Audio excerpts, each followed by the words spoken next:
Hello, I am Mahmoud Murch and welcome to the Viewpoint. As you can see, we are on the splendid front lawn of Ebunjan Theatre on Friday, 17th of December. I was asked to go and cover a story, a wonderful story, Ebunjan Theatre's 10th anniversary.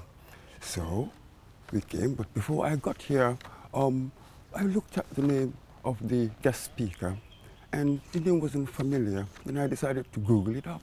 But what I found, it was staggering. I couldn't understand, and I thought, we've got a gem right before us here, because this man, obviously related to theatre, that's why perhaps he's here. He's played in over 40 major roles on stage and appeared in films, including the Oscar-winning The Constant Gardener, starring Ralph Fiennes. He's also a playwright. He doesn't merely just act in plays, he also writes them. He's written a few plays. I think recently he's even published a collection, 2004 to 2014, something like that. And he directs them. And it doesn't just end there. He's a journalist as well and has interviewed I understand about 6 presidents, former presidents, Daniel Arap Moi, and Johnson Sirleaf, you name it, and even the non-political types, the paleoanthropologist Richard Leakey. He has also interviewed all of them. And still it doesn't end there. A teacher. I understand that for most of his professional career, he taught French. Oh, I think he's still teaching French. Can you imagine? He's a graduate of the University of Toulouse. And I understand that in Kenya, he is referred to as Mwalimu. Well, from my neck of the woods, the last person I heard called Mwalimu was Julius Nyerere. He keeps good company. And just before he got here, he passed by Tunisia to receive a Lifetime Achievement Award. From Kenya, John SIBI-OKUMU. Welcome to the Viewpoint. Thank you very much, Mamadou. It's an absolute pleasure to be here. Yeah, nice. Of course, this is your first time. I've heard this is your first time. I'm actually sort of in West Africa in a sustained stay, a few days, isn't it? And the event, the reason why you came, the 10th anniversary. Tell us a bit more about your relationship with Janet Bajani Young. I mean, the reason why you came, really. Oh gosh, Mamadou, that could take a long time. But we had been planning this visit for quite a couple of years. Janet Bajani Young, back where I come from, we consider her a Kenyan national treasure because she spent, I think, historically about 20 years of her life in Nairobi in various capacities. She first of all came to accompany her husband, her late husband, who was a university lecturer, and arrived on Kenyan soil in that capacity in 1971. But she wasn't the kind of personality, as you in the Gambia know, who was just to take a back seat and say, I'm a foreigner here, I've got to lie low like an envelope. She has a forceful persona, a forceful personality, and between those 20 years, she was a host of a TV program, but above all, she directed a very seminal period in the history of theatre in Kenya, because there we were coming out of independence in 1963, 1964 we became a republic. So in 1971, if you do the maths of it, it was like 7 years after the event. So a very young country, and with the baggage that colonialism had to give. And that baggage, Mamadou, was the idea basically that African people of dark hue, were incapable of assuming and acting as well. And they had no plays in the canon, and we couldn't do it. So one of the plays that I acted with Janet in, when it was reviewed it's significant that in the press, I know you've been a journalist, the editor, the sub-editor saw fit to have the headline, "Africans Can Do It." So that was it. But let's go back. For me as a young man, Janet came into my life as a mentor. I met her as a high school student, and she came to judge a drama competition in the boarding school at which I was a student, a pupil. And therefore, it's a long time ago because I was in my late teens at the time, and I'm now in my late 60s. So it's a friendship that has been sustained. And as I was saying at the launch, you Gambians are very lucky to have her as one of your own. Absolutely. And hearing what you've just said, it makes us all the more proud. But it also makes me think, then you became interested in theatre quite early. You said around 15. By then, what was it? Did you know, or was it an ambition to become an actor, or you just loved the moment? Not at all, Mamadou, not at all. You have to go back into my own... the family mythology would have my father going to the United Kingdom to study the law. And Dad went, first of all, on his own and left me as a 6-week-old baby with my mother in the so-called village. And for whatever reason, to fast forward, he stayed in the United Kingdom for a total of 10 years. And at the end of that, he came out as an adult pupil as a barrister at law, the Inns of Court, Lincoln's Inn. So at some point, the story gets slightly more complicated. Maybe you have to wait for my memoirs. But at some point, he asked my mother and me to join him. And at that point, I was 7. So you can see me being transplanted from the village to the streets of London. And I actually began my primary school in the United Kingdom, in London, in Stoke Newington, in North London, which accounts in some measure for the way I speak English, because English now became, by default, my first language of academic communication, my language of thought and creativity. So I had to learn it, first of all, as a 7-year-old, because I hadn't been to school before. There I was, sort of walking around in the village. So I had to learn fast. And one of the things that happened at that particular school was that I was asked to be in a presentation at the end of term. And I was going to play the part of the soldier, and there was a Jewish girl who came to quite fancied me. And I remember these things that you don't forget. There was the song. She would come and sing, "Soldier, soldier, won't you marry me with your musket, fife and drum? How can I marry such a pretty girl as you when I have no shoes to put on?" So the girl goes off, looks for the shoes, and by the time, whatever. So that was like, it was the end, and there's the thing that the artist has. At the end of it, of course, there's the applause. And you're there and people are mesmerized. So the wonderful thing about acting is that you become somebody else. So even if you're shy, even if you're reserved, if Mamadou is very introspective, if I say you are going to be the dictator, then obviously you have to give something else. So it's a great therapy. But my experience of the stage dates from that performance in the UK. Then obviously we came back to Kenya, and in Kenya, again, we were part of a sort of privileged elite, so to speak. So I went to a boarding school which had been sort of the same as public schools in the UK, and spent 6 years at that boarding school. And it had a huge theatrical tradition. We had houses, houses named after all these sort of explorers who were meant to have discovered Africa, discovered a lake. And there we were We were bullied to make real men of us. It was a tough environment, but there were two things that one could shine in. One could either be a sports person, or one could either to be recognized in this little community.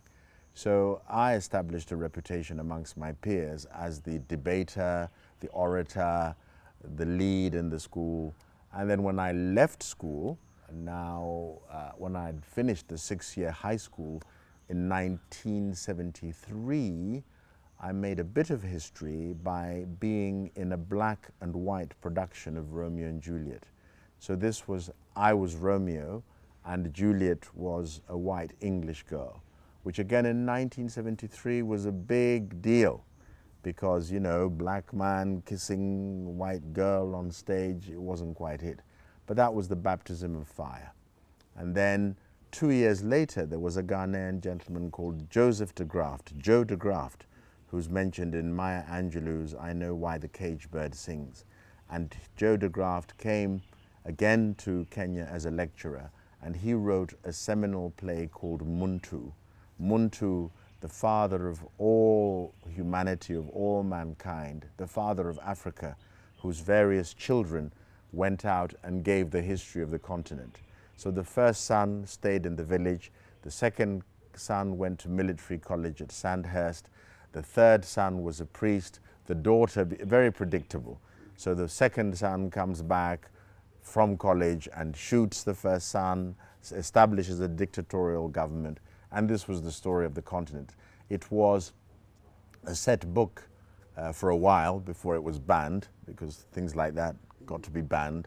But there again, significantly, Janet was part of that cast. Absolutely. So that's the background. Yes. And that seminal, as it were, atmosphere, incubation, if one can. Right. So I never went to theatre. You never went to theatre school. This is what what you mentioned in your introduction. By the time I was finished with myself, we have to describe the whole idea of the theatre. You know, this idea of the meshing between the colonial past, where they used to have plays, and then the acceptance that local African people could also be in plays and people could come in their, you know, feathered birds. But that's it. I was going to come to that. The political project of theatre. Yes. There was that political project. Is theatre a political tool? I wonder. Oh, absolutely. Absolutely. But you see, the thing is, we shouldn't say that too loudly, because then those who don't want it to be a political tool will say, oh my gosh, it's a political tool. But of course, if you, as Shakespeare said, if you hold a mirror up to society, if I were to hold a mirror up to Gambian society as an outsider, then maybe I might see things which would be disturbing that I have noticed. And of course, the artist, the poet, the thinker is always the first line of thought to be targeted and jailed and incarcerated, because the idea is that if you, as you well know, I'm not talking down to you, the exercise of power has a lot to do with not allowing people to think. Because if they think too deeply, they'll be critical and perhaps wish for change. So that's the same everywhere. That's the same, and different societies, different African countries, I haven't done the whole continent, respond to it in different ways. Yes. But how would you respond to an interesting argument that theatre, being seen as an art, when it becomes politicized like that, given that politics perhaps is more ephemeral in many ways, yes, there is this sort of idealized, if you like, conception or idealized perspective on theatre or art being this thing that deals with durable stuff. Maybe when heavily dosed with politics, it becomes more ephemeral. Well, Mamadou, the answer to that question, thinking on my feet, is that there are different types of theatre. There are different types of things. There are different types of music, to proceed by analogy. So if you really want to get excited, you might listen to some ballaks and jump up and down, but you could also listen to some very refined kora music, you know, doing the epopee de Mandang. So it depends. What you're speaking to is what does the practitioner want to do. So I chose, and I'm sure it's the same here in the Gambia, there are probably people who just do a form of theatre where people want to relax, sit down and laugh at themselves and have a good time. But there is also a theatre which is much harder to sustain in a political environment, which seeks to criticize. So it depends. And in Kenya, again, to make a very potted history, Mamadou, when we started, there were people who suffered for being critical. So our writers like Ngugi wa Thiong'o, who is well known worldwide, he got into a lot of trouble because he wrote plays saying, you know, people of Kenya, wake up, you're being, you know, he was put in jail for a while. His publisher had his finger almost cut off and raided. Then he had to go into exile, and he's remained in exile ever since. But, Mamadou, times change. So we do walk on the shoulders of giants. A lot of the suffering, a lot of the sacrifice was done by people who came before. And then the society sort of says, you know, we can't have every single person in jail who writes. So when I begin writing, rather late in life, I wrote my first play when I was 50, I can't say that I've been taken for interrogation and tortured and bullied, and I was able to be more direct, to name names. I wasn't setting my plays in a mythical African country like the Achebes and the Shoyinkas, but we needed them. And as an artist, I want young people to read my plays and discard them and take the process forward. So your word ephemeral, maybe if you're lucky, you're Shakespeare, and 500 years later, people are still doing your work. But I would say that the initial impulse is not to last forever and forever. The initial is to speak to the moment, to speak to the moment. And because we're talking about human beings and the stories, if you write stories, those themes, they perdure, they persist. Absolutely. So that's it. Theatre there as a kind of the conscience of a nation, perhaps in one aspect, I suppose. So let's go to your first play, a journey that way. Because then it seems as if, you know, you're some kind of prophet or messiah. No, I wouldn't have that sort of exalted view of myself. All I'm saying is that perhaps there is a heightened sensitivity because it's all about observation. What am I seeing when I look at you? And you're making an impression upon me. And I just want to expand that impression and see whether it can speak to as wide an audience as possible. But I'm not setting out with an agenda, a didactic agenda. Is it morally neutral? It depends again. Is it morally neutral? Because it depends on your. My plays are not morally neutral, because if you what I mean is the form itself. One can use it for all sorts of reasons, exactly. But the form itself, as it were, the script, people acting, you know, something. Is it morally neutral? It depends on the script. It depends on what is the production, what is on show. It can be anything. Indeed, because that's why you have different interpretations of the same script. You know what I'm saying? The text can be there and it could be dealt in a very sort of light, airy-fairy way, or it could be seen. The only reason why I keep on coming back to the thing is that there are different exponents of the craft. There are different exponents, and you can choose either to sit in a particular category or to try a sort of buffet and do all of them. I, as an actor, acted in the classics and did Romeo and Shylock and King Oedipus and Creon in Antigone and Vladimir in, you know, Waiting for Godot. But then more and more, as we've said, there's a point where we're saying, I'm a Kenyan, Therefore, I wish to tell stories that have their basis at home. So there is the agenda to create a Kenyan sublime, to create a Kenyan canon. There should be an agenda to create a Gambian canon, and not necessarily, again, not to say we're going to create an African canon, not to be so grandiose as to say, here I am for 4 days and I'm going to speak for the Gambia because I happen to have a dark skin. I think that's a bit sort of precious, but the agenda to write about my country and my society, yes, that's what I set out to do. Mm-hmm. And one can simply just share experiences. Exactly. Whatever comes out of that cross-fertilization, well, Mamadou, you're raising major issues because we're bad as a race in the sharing of experiences. Because let's put it this way, you said yourself that when I came, there was no inkling of the fact that I exist or do what I do. You had to look it up. And then you were so kind as to say that you discovered a gem, for which thank you. But at that point, it means we're not cross-pollinating. Surely it's a contradiction in terms. And you know what, when I spoke, I said I would like to come back, and this time to work with a group of whoever's at Ebunjan to have the cross-pollination of Gambian youth being directed by somebody like me, who's also coming in with theatrical baggage and who also has a story that we might just tell a story that a Gambian audience would relate to.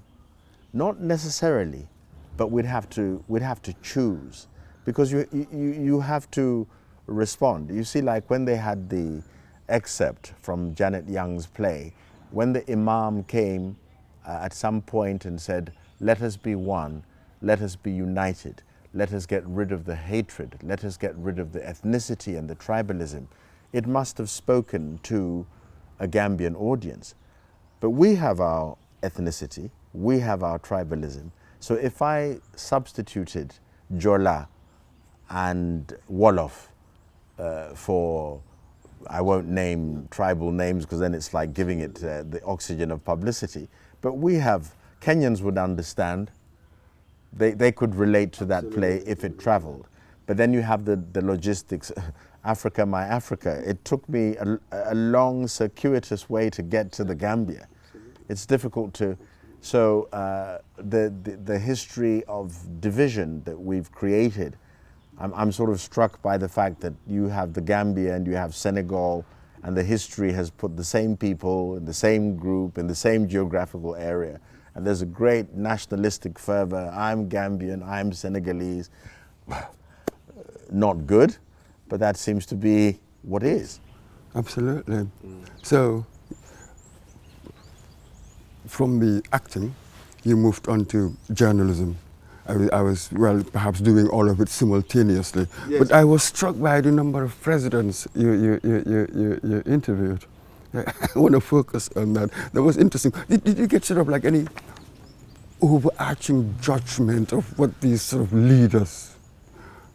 Well, again, Mamadou, I have to go back to the idea of, because as a teacher, remember the mwalimu, as a teacher, I'm always, the audience I would talk to is for the young, and the idea is to tell young people watching is that you've got to somehow seize the opportunity to do something. If somebody tells you to do something, don't say I'm busy, have a go. Now, when I was on stage, somebody came and said, oh, you've got a nice voice, you speak well, why don't you present the news? So I went, and before I was presenting the news, first of all on radio, and then radio morphed onto television, just reading the primetime news. And then television, I had my own show. So fast forward, I had my own show. So I'm still teaching. I'm still going and teaching people how to pass their O-level, ordinary and advanced level French. But on a Saturday, I put on a suit and a bow tie like you, and I go to a fancy hotel, and the program that we did was called The Summit. And The Summit was the lounge, the top floor of a fairly fancy hotel, if you can imagine it, and this was like the club. So the opening credits would have the lift going up to the floor, and it would boom, boom, boom, boom, boom, boom, boom, boom, boom, boom, boom, boom, boom, boom, boom, boom. Then we get to the top, and there I would introduce my people. So what we said is that very quickly, let's see, because before that, whenever we talked to our presidents, everybody was like, oh, Mamadou, the great leader, you have spoken well. And nobody actually pushed these guys so to challenge them. So my agenda was to be a bit sort of shirty and a bit disrespectful, but it caught on because I said, this guy's asking these tough guys tough questions. Then all of a sudden it became the go-to program. So whoever came had to be somehow on the summit. And that's how I would say that I would be face to face with Robert Mugabe because he'd got married.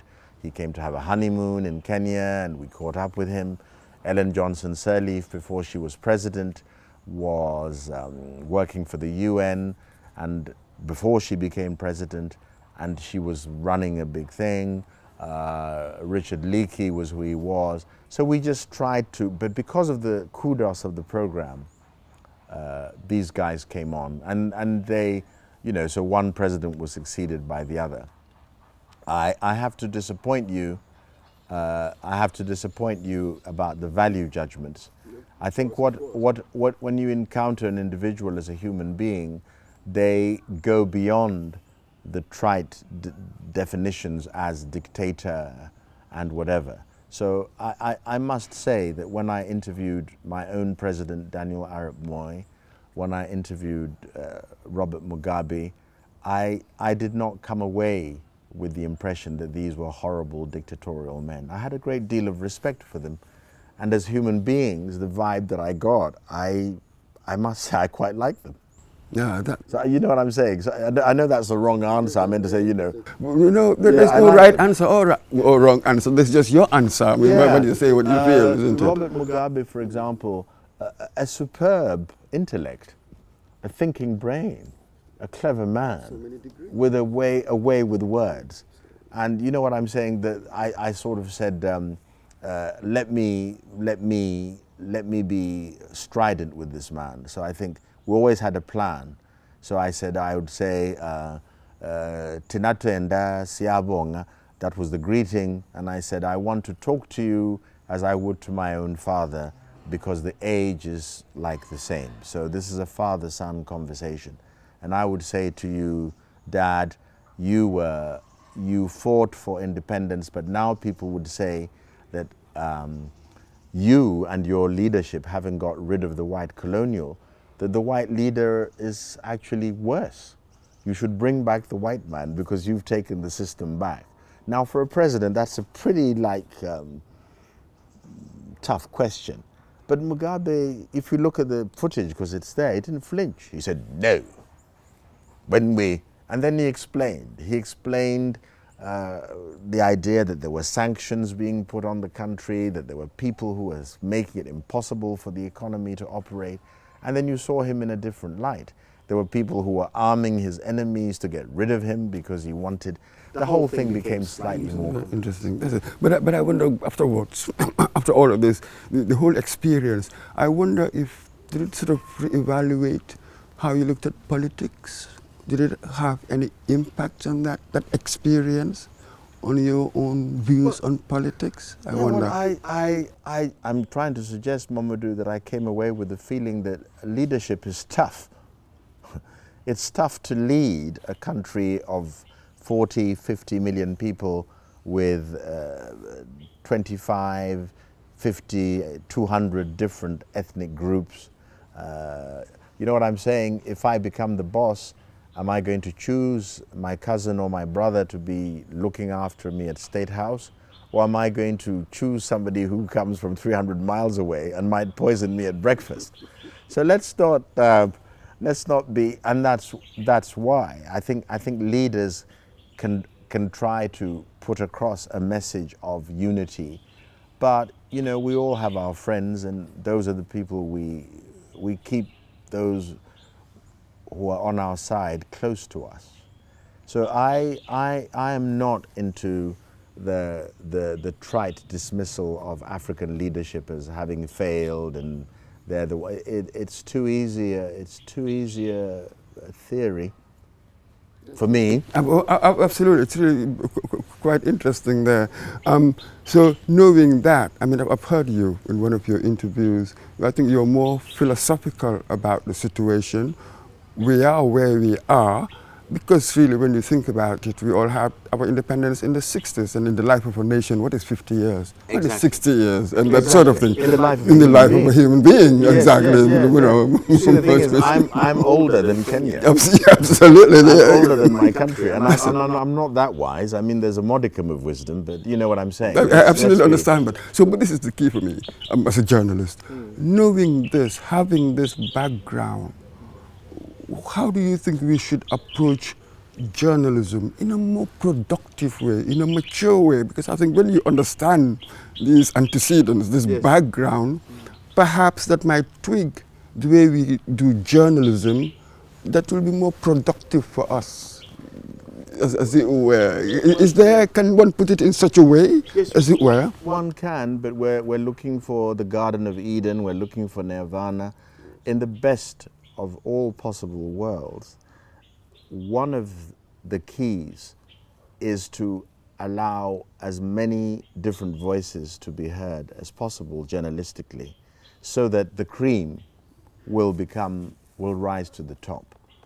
So, but we in Africa tend to muzzle and to micromanage what ends up being the headline.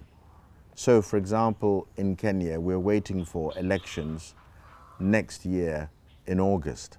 But for the last year and a half, every single headline, every single day, has been evoking this idea of an election coming up and that the stakes are high.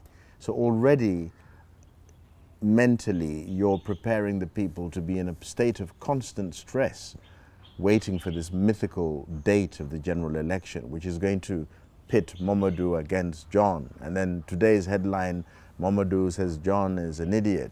Second says John says, every single day. It's unnecessary. But somebody somewhere is interested in fueling that constant malaise. So I think the responsibility, I don't know, you've been an editor, I don't know to what extent you were allowed to run your newspaper as you saw fit. You see, there's always a big risk on our continent. If you are anti-establishment, you are genuinely putting your life at risk, which in other parts of the world, the West, people do sort of disappear, and you have the CIA and you have Mossad and you have all these people doing nasty things in the background, but it's not a constant fear. And why should the artist, and why should the journalist, and why should the individual take on the weight of a whole society on his or her shoulders? Why not just do what you're doing now? Is that you're interviewing me, and maybe I'm saying things that you're saying, oh my gosh, how is this going to run in the Gambia? But I would hope that this interview is ultimately going to run, because maybe somebody said, oh gosh, that Kenyan guy made sense.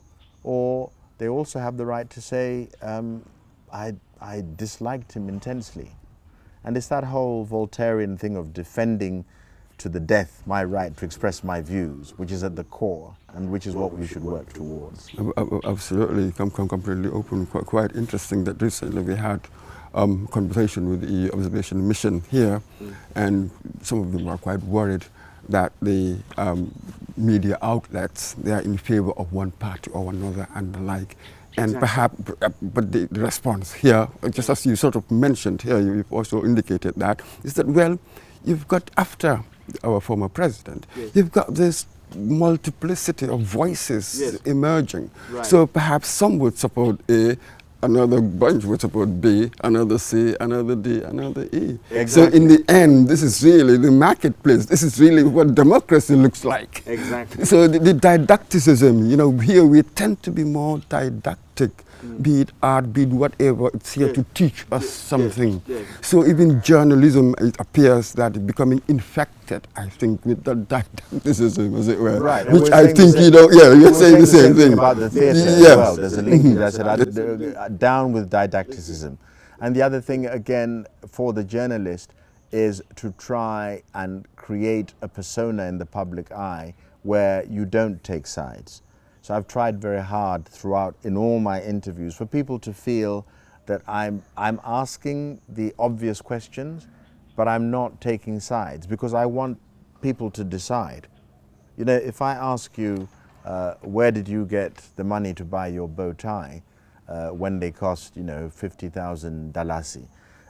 It's not a pointed question. You can just say, my grandfather left me a legacy of $1 million dalasi and I have a wonderful wardrobe.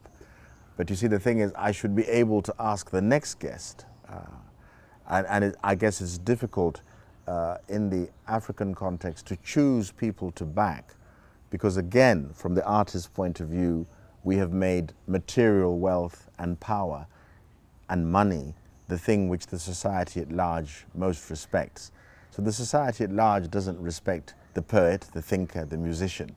So everybody whom you're interviewing who's a politician basically just wants to get rich and be powerful. You know what I'm saying? And they don't have pick and choose who really has a vision for the country, who has a vision for Kenya, which is 30, 50 years, who has a process to hand over to somebody else. You know what I'm saying? To hand over. I mean, I don't want to be the only playwright or the only journalist. I want to be a good playwright, a good journalist but I also, as a teacher, as a mwalimu, want to pass on my skills. So I want my students to be better than me. And this is where we go back to Janet. I mean, Janet Young, was a very formative influence on my youth. You know what I'm saying? What I learnt being directed by her in a radio studio on stage is still with me to this day. And she's still, but you see, the thing is, the baton has been passed on. So if I write plays, I hope that Janet will give me the time of day to say, I've written good plays, and oh my gosh, my student wrote good plays. Not to think, oh, nobody could surpass me. It is for the moment. It is for the moment, and then life goes on. We all die, kind of thing. Oh, absolutely. Here, I can't really resist this question, given that you were an artist and a journalist. How are they different? How are they similar? Because we've talked about earlier the politicization, as it were, elements, and journalism. A lot of journalism, this political journalism here. You've written both. Yes. How does it feel like when you write as a journalist and when you write as an artist? What are the similarities and differences? What are the ethos? How do you Mamadou, you've made it far too, you're an intellectual, you're obviously a man. You've made it far very too interesting. complicated. Remember that the journalist is the person who is basically getting paid, and the artist is the person who starts off without wishing to be paid. So that particular distinction means that I was very much a product of my producers and my employers as a journalist. You see, I was lucky to be in the right place at the right time. Whoever was the director of my TV station says, you know, let this rabid dog go and bite people and leave him alone. You know what I'm saying? I didn't set off by, and you get to a point where whatever I was doing, and that particular program, it was seen to be too close to the bone. So what happens? The program gets taken off the air. I could still be interviewing, you know, people, but I think historically they said, you know, off with his head, away with that man. We don't want him on our screens. You see what I'm saying? In other words, I'm saying there's a measure of control. As a writer, there is the only wish that I have is that when I've written something, the censor won't ban it on day one. But otherwise, Mamadou can read the play or watch the play. So completely, there's a freedom there. There's freedom in one domain, and there's strictures in the other. Absolutely. I only said that because, you know, we're a society in transition. So often you get so many artists saying, oh, we're not getting sponsors, we're not getting this. They're actually inviting the sponsors. And even you have certain journalists, the way we write. So I just wanted us to explore.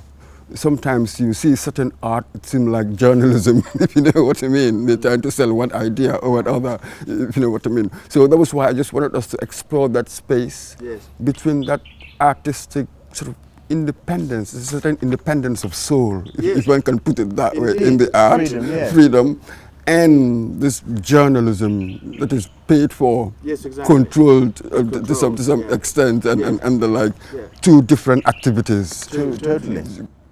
And as I said, you can end up not being allowed to do the one with the strictures. So in other words, if Momodu's Viewpoint got to a point where people didn't want the Viewpoint, we wouldn't be having this chat. You know what I'm saying? Yes. But I could still go to your Facebook page and whatever and see your cartoons. There's a liberty out there which can't be controlled entirely. And that's, so obviously the artistic life is more fulfilling. Absolutely. That's interesting, talking about the artistic life. This production, a journey into the Kenyan psyche. I'm just intrigued by that role play, a journey. Just tell us a bit. I'm quite curious. Yeah, again, it's the idea of a challenge. Somebody said to me, John, you've been in so many plays, and we don't have that many plays in our own canon. We don't have that many plays. Why don't you write a play? So I decided to write the first play, role play, and it was a journey into the Kenyan psyche, because if you can imagine it, Momodu, because we have three major racial distinctions. We have black Kenyans, so to speak, white Kenyans, and Asian, Indian Kenyans. So the role playing was that if you're black, you would not play yourself, but a white person or an Indian would play your role. So then you have all the stereotypes about the tribalism that would come through. So I was trying through the story of an old man, he's about to die, and he was there in the years after independence. So there were some political assassinations. And people are asking him, where were you? What did you do?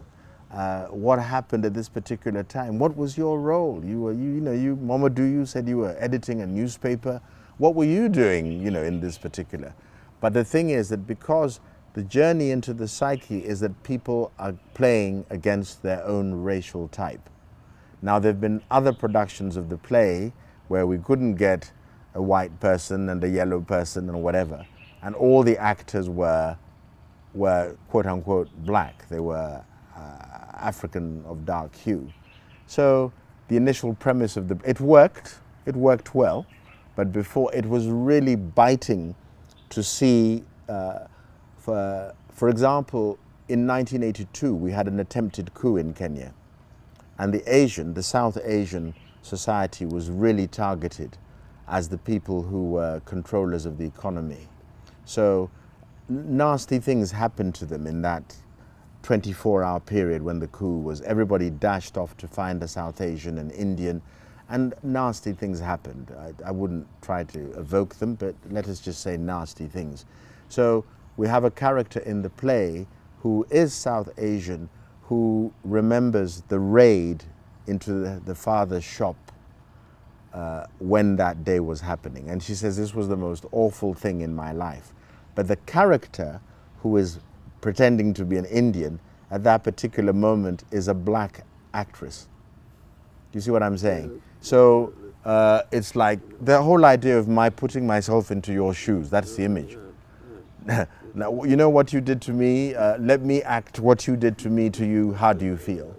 So that's why we had the rather long-winded title, Role Play, A Journey into the Kenyan Psyche.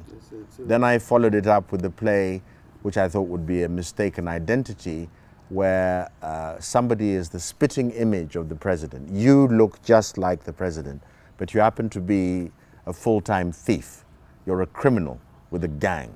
So when you turn up, people now the big man syndrome. They say, oh, he's arrived, Mamadou is here, pull out the red carpet. So it was a criticism of the big man syndrome that we have. Then I followed that with a play about people who were at university together at the time of the coup, and one of them goes into exile and another one becomes part of the regime, and so many years later, a generation later, their children fall in love and they want to get married. So you have that conflict, sort of Romeo and Juliet type thing. But in order for them to accept this union, they have to reconcile the rivalries of the past. Then I wrote, that was Meetings, then I wrote a monologue for a woman whose father had been South Asian, who was part of building the railway that went from Mombasa into Kisumu. And therefore, it's a union between an Indian man and an African woman. And the product of that, how does she identify herself? She becomes a writer, and she's trying to uncoil this thing because she's half this and half that, and neither of these people, it wasn't like an open love affair. It was a clandestine love affair. So that you can see where I'm going with the choices. Absolutely. And then which one haven't I accounted for? I wrote Kagia, which was about our first president, Jomo Kenyatta, and 5 other people were put in detention. They were put into some sort of desert prison 10 years before we became independent. And the person who ended up being the president was Kenyatta. But there was also an inmate from that point, Kagia, who was of more social democratic leaning.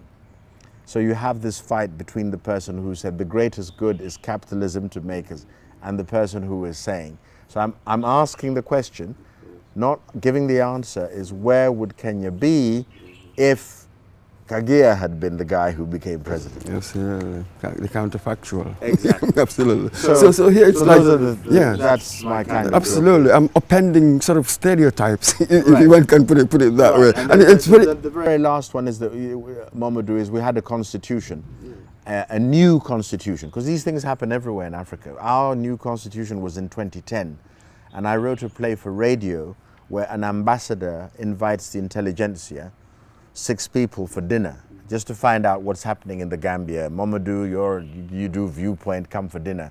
And the conversation is around the new constitution, because she's asking them, why are you saying in the opening chapters that you believe in God? Why aren't you a secular society? And unions. So we're talking about, there's a development there. We're beginning to question this whole thing of sexuality. So maybe in the Gambia, these topics don't exist. Oh, but now these things that exist everywhere. Yeah. So is somebody going to dare to raise the problem artistically? So that's the challenge of the artist. But that's exactly the point. Exactly.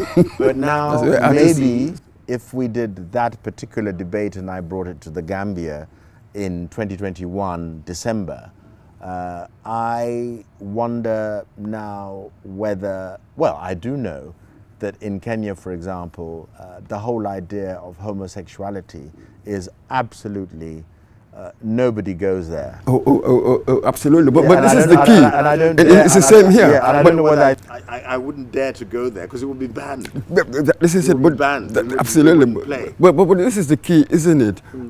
Each society's got its own pace. Yes. And one suspects that if politically one wants to force these things, actually it wouldn't happen. Yes, exactly. If they do not have the acceptance of people, you really cannot enforce the rule in many ways. Exactly. So the reality, the political reality is there. And the social reality. The social reality is because the people, we don't discuss, we Africans don't do these things. It's against our traditions, it's against our culture. But the interesting bit for me, especially regarding the form, art. For instance, yesterday, after the performances, after the whole thing, during the dinner, spoke to some of the actresses, the woman who played Georgia. We were talking to the other, we were just sort of reflecting on what had just gone on. And then one said to the other, "Oh, you women," you know, it was between Georgia and the other woman. Yes, yes, you know, yes, good times, you know, how women talk.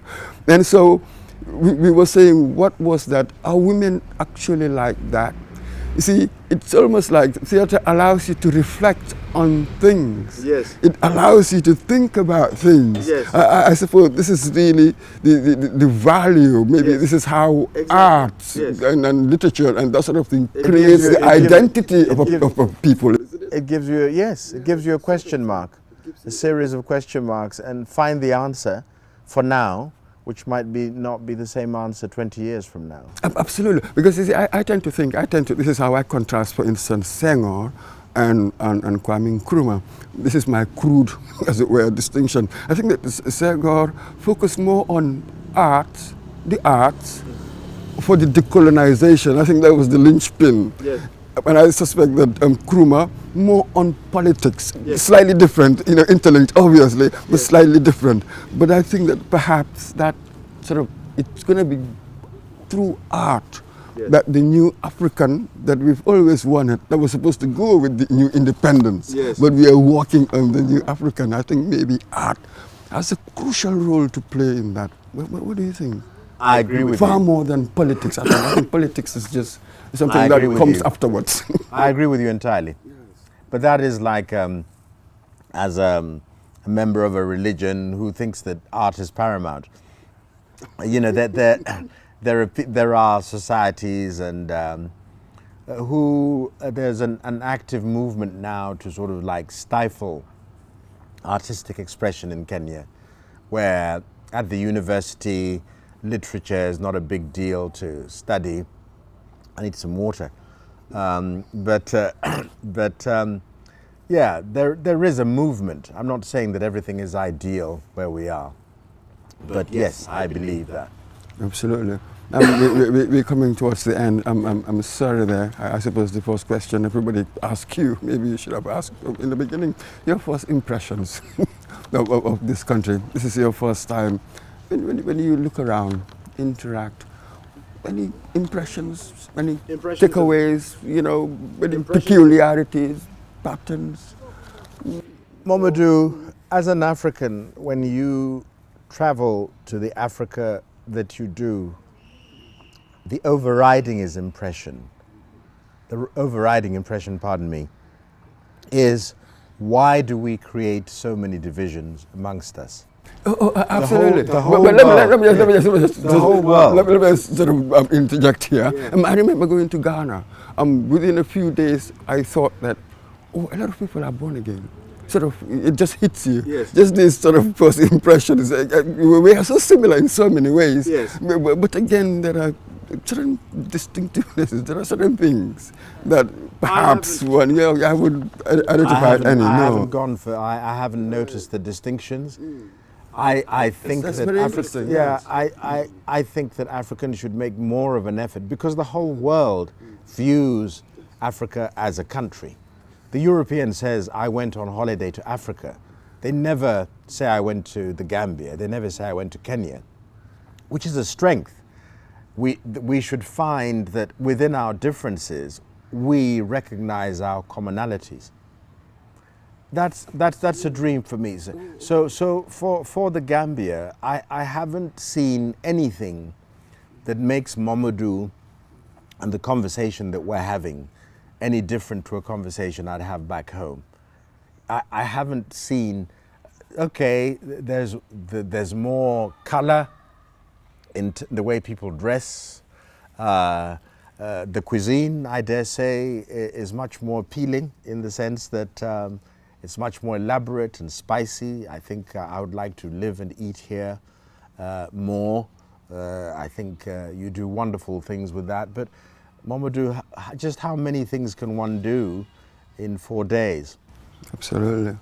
That's quite reassuring. Yeah. The commonality. The commonality. That's fantastic. The commonality aspect. Yeah. So we're now done. You said that you will like to come back. You I'd will like to come back to and direct something at the Abunjan, yes. Absolutely. So hopefully we'll see you again. Thank you very much. It was a pleasure, really, having you on Viewpoint today. Thank you. It was a pleasure for me too. Thank you very much, viewers, for that wonderful artistic, journalistic interview. Until the next time, I'm Mahmoud Mbouch. Goodbye.